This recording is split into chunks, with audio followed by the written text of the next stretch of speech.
Please welcome the President of the United States, Donald Trump. Thank you. The men who died, who gave that right to me, and I gladly stand up next to you and defend her still today. 'Cause there ain't no doubt I love this land. God bless the USA.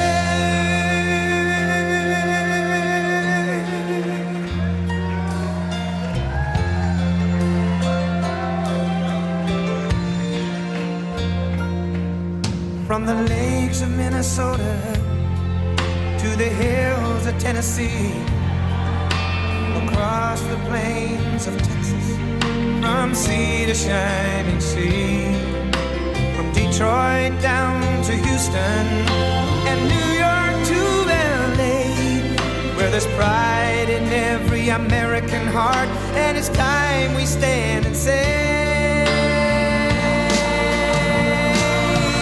that I'm proud to be an American, where at least I know I'm free, and I won't forget the men who died, who gave that right to me, and I gladly stand up next to you and defend her still today. 'Cause there ain't no doubt I love this land. God bless the USA.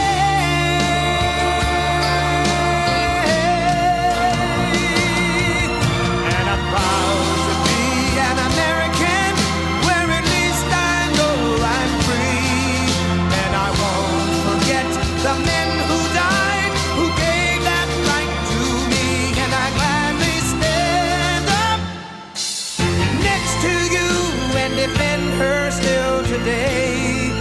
'Cause there ain't no doubt I love this land. God bless the USA.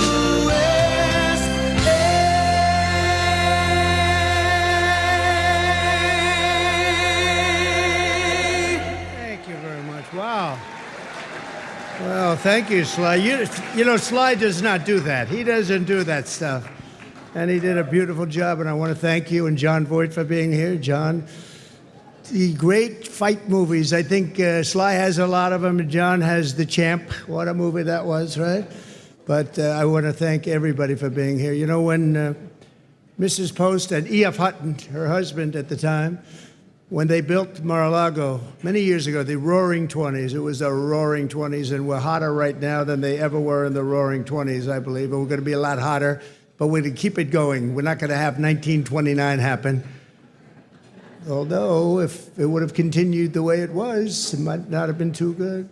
But when they built it, nobody knew what was going on. Nobody knew opulence. Nobody knew real luxury. Nobody knew poverty. They didn't know anything. And they learned a hard lesson. In 1929, they learned a very, very hard lesson. And we're going to turn our country around. We're going to make it so great, so strong, so powerful. We're going to bring it all back. I want to thank some people that have been so instrumental in doing such a great job in terms of not only policy, but people, and people love them. Brooke Rollins, who put this on with Linda McMahon.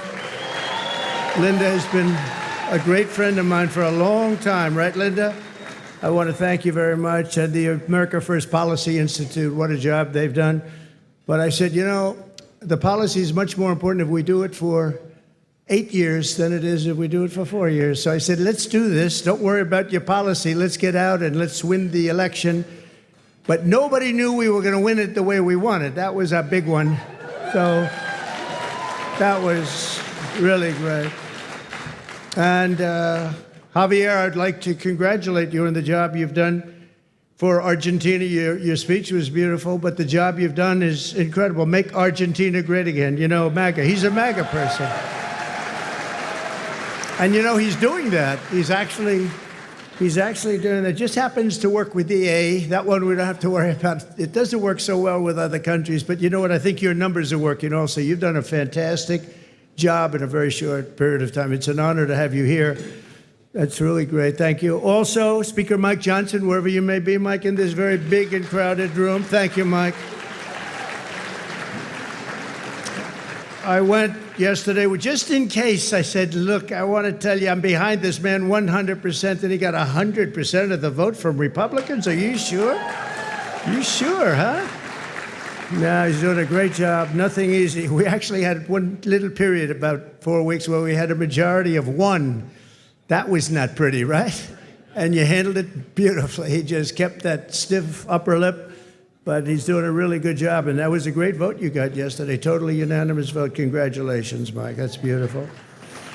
Members of Congress, all of whom voted for Mike, and they've been my friends. It's just a small group, but we have a lot of them outside, and we have a lot of them coming over the weekend. Byron Donalds, the star. Where's Byron? Byron, what a star. What a star. Thank you, Byron. Ronnie Jackson, Doc Ronnie, he's been a lot of things. He was my doctor. He was a great admiral, highly respected admiral, great doctor at the White House, and now he's a very popular congressman. He won by 48 points. That's pretty good. Of course, it was a very, very Trumpy district, but he won by 48 points. But when he was a doctor, they asked him the question, the fake news, which is here. Look, wow, that's a lot. That's a lot. We invited him, and they said, can we come in? I said, we have nothing to hide as Republicans, right? We have nothing to hide. But they asked Ronnie, they asked the doctor, he was up in the podium, who's the healthiest? Because he was the doctor for Barack Hussein Obama, Donald Trump, and he was the doctor for Bush also. They said, who's the healthiest of them all? He said, without question, it's Donald Trump. And I said, I like that guy. I said, I like that guy. And he's doing great. Jason Smith is here, a great, great congressman. Wesley Hunt, wow. And Mike Waltz, who's going to be doing a little other work for us in the very near future. We just nominated him, and he's going to be doing a great job in the administration. And I promised Mike that I wouldn't be taking too many more before we start counting the votes, okay? He said, please, could you slow down a little bit? I just like the people in Congress, Mike. I'm sorry. But no, don't worry about it, Mike. Just relax. Just relax. We have a man who has a seriously high IQ. I'm a person that believes in high IQs, and his is about as high as they get. He launched a rocket 3 weeks ago, and then he went to Pennsylvania to campaign because he considered this more important than launching rockets that cost billions of dollars. Elon Musk. Elon.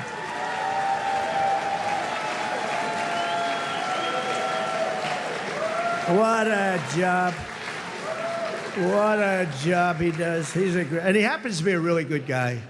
He likes this place. I can't get him out of here. He just likes this place. And you know what? I like having him here, too. He's good. He's done a fantastic job. Really an incredible mind, and he's an unbelievable entrepreneur, sort of everything. I'm asking him, what do you do best? And we were not able to figure it out, but it's a lot of things. Another one who's another great mind and a great guy and so popular, and I think he's right. He wants to make people healthy. It's driven him pretty wild over the last number of years, and the Democrats didn't treat him well. He was doing fantastically well, and I think they came out with some rule that you had to do this, Mike. You had to get 70 or 75% of the vote to qualify to be in the primary. That was a pretty tough thing to get. And he was doing incredibly well, and he decided he can't do it, went independent. Now he's with us all the way. And today I nominated him for, I guess, if you like health and if you like people that live a long time, it's the most important position, RFK Jr. Bobby? Good.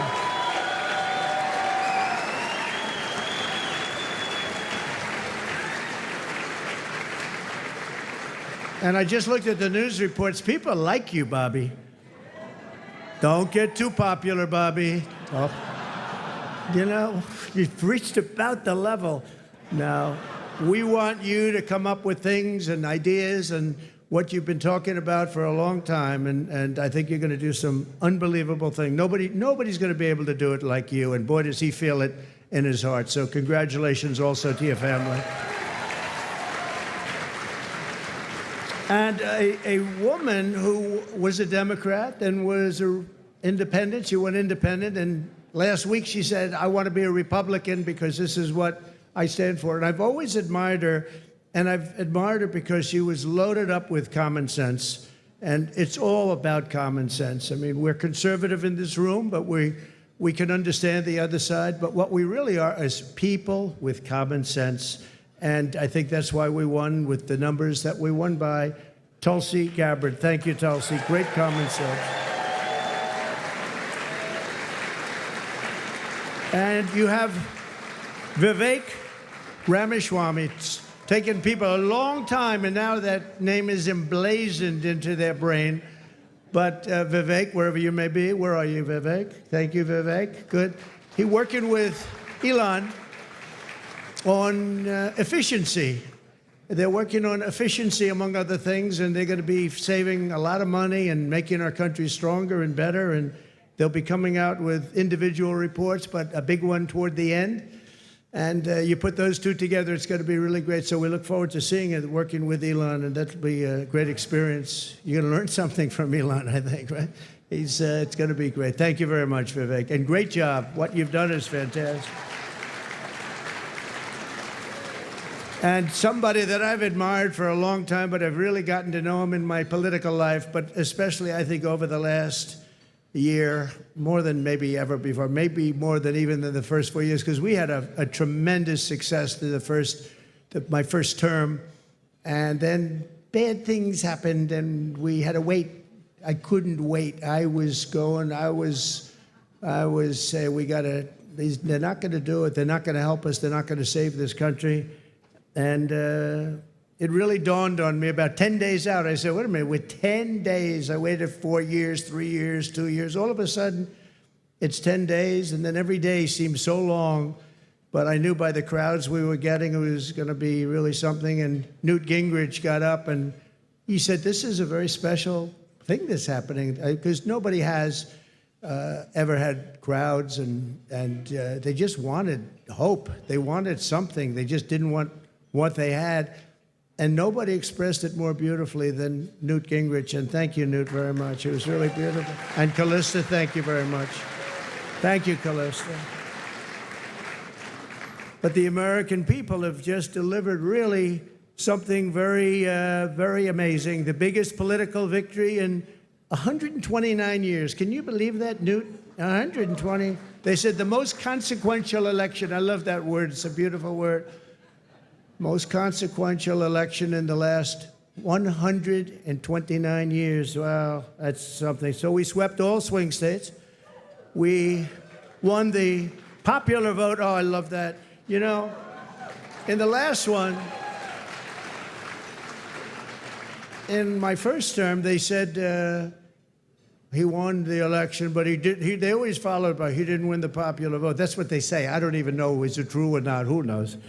But they would say he didn't win the popular vote, and we won the popular vote by records now, so nobody can say that anymore about us. Nobody can say that, because we won the popular vote. And I didn't win it, the people won it. The great people of our country won the popular vote, and that's what they wanted, and this was something really special. Won the White House, recaptured the Senate, and now, as of today, recaptured the House. Thank you very much, Congressman.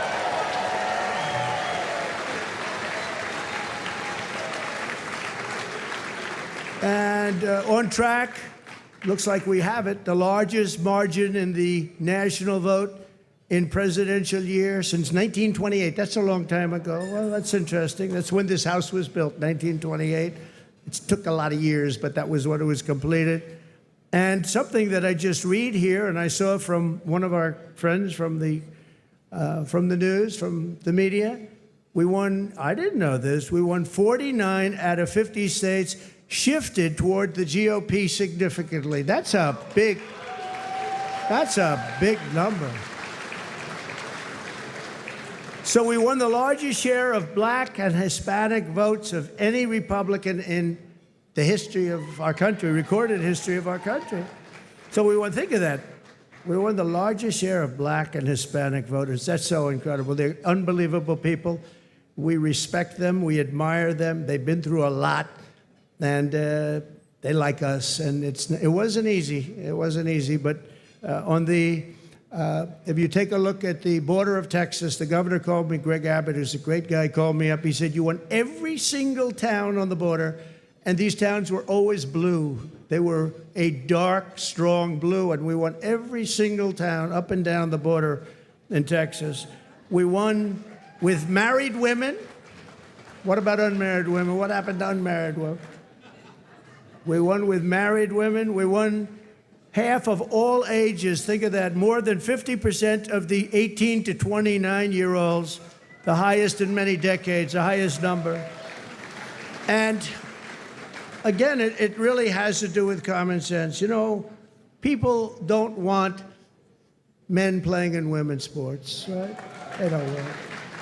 They don't want it. You know, I said that during the last few weeks, I was very heavy on the common sense things, like they want a border. They want people to come into our country. They do. They don't want to have exclusion, but they want to come in legally through a system. They don't want them coming in through prisons and through where you dump a prison from countries all over the world, dumping prisons into our country. The prisoners dumped into our country by the millions. They don't want that.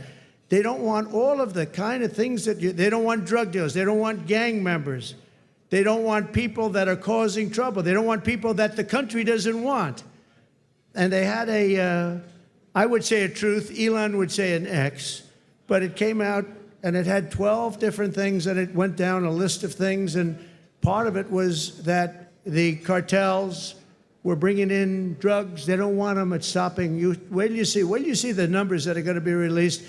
In 2 days, things happened to our country. This is 2 days as of 3 days ago, but things are happening to our country that we didn't see happening for years. The caravans on the way up, 35,000 people, they're breaking up. They're breaking up. They're not making the journey. And we had 3 or 4 of the highest, I guess almost every single day we set new records in the stock market. We set new records economically. We're doing it. Now, the only thing is, Mr. Speaker, I think it's important, maybe you should pass a bill. You have to start my term from November 5th, okay? Or November 6th if you want. November 5th, because the market's gone through the roof. Enthusiasm's doubled. It's doubled in the last short while. And I watched a liberal commentator say, you know, whether you like him or not, there seems to be a beautiful light shining over our country and even over the world. I said, this guy didn't say that. But we have to defeat inflation, and while inflation's down, the costs are way too high. And when I went around, I heard something that was very interesting, the word grocery. It's sort of such a strange and simple and nice word. You know, I'm going out for groceries today. They talked about that more than any other item. The groceries are too high. And when you think about it, that's a very bad thing. And I talked about that a lot in the last couple of weeks, and it resonated. I tell a story about a woman. She got 3 apples, an old woman. She had 3 apples, and she brought them up to the cash register, and she looked at the woman, and she said, is that the right price? And the woman said, yes, ma'am, I'm sorry. Yes, it is. And she said, oh, that's okay. Could you wait 1 minute? And she took one of the 3 apples, and she brought it back to the refrigeration, and she came back gently up to the cash register, and she paid for 2 apples instead of 3. That should not be happening in our country. That should not be happening here. It's not going to happen here. We're going to make it a much different place. We're going to slash energy costs. We're going to get your energy bills in half, and that's going to bring down the costs, generally speaking. And we're going to have a whole new. We have a big announcement, and I won't tell you the name of his, the exact name. I think he's an incredible person. Got an unbelievably wonderful wife named Catherine. So I won't tell you his name. Might be something like Burgum. He's from North Dakota. He's going to be announced tomorrow for a very big position. So everybody's waiting. There he is. Hi, Doug. He's going to be announced tomorrow, and we have somebody else that's probably coming up with him to be announced, who's a big one. And we're going to do things with energy and with land, interior, that is going to be incredible. And so I look forward to doing the formal announcement, although this is a pretty big announcement right now. Actually, he's going to head the Department of Interior, and he's going to be fantastic. Good, Doug. Congratulations, Catherine. But we'll make the formal announcement tomorrow. All right? We're going to reduce regulation, waste, fraud, and inefficiency, and these two guys are going to find a lot of it. We're going to clean out the corrupt, broken, and failing bureaucracies, and that's what we're going to be doing. And we're going to stop child sexual mutilation. We're going to stop it because it's time. It's time. It's time, and it's not right what's going on. It is mutilation, and it's not going to happen. We have to stop it. We have to get back to a great country with low taxes and strong military. We're going to fix our military. We did it once. Now we're going to have to do it again. We didn't know a big chunk of it was going to be given to Afghanistan.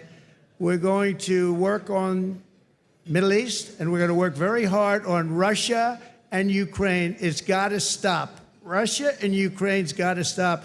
Thousands and thousands. I saw a report today. Thousands of people over the last 3 days were killed. Thousands and thousands of people were killed. They happen to be soldiers, but whether they're soldiers or they're people sitting in towns, we're going to work it. So I just want to thank everybody for being here tonight. I really want to congratulate Linda, you and Brooke for the job you've done. And it's an honor to be here. And thank you, Sly. Thank you, everybody. Great honor. Thank you very much. Thank you.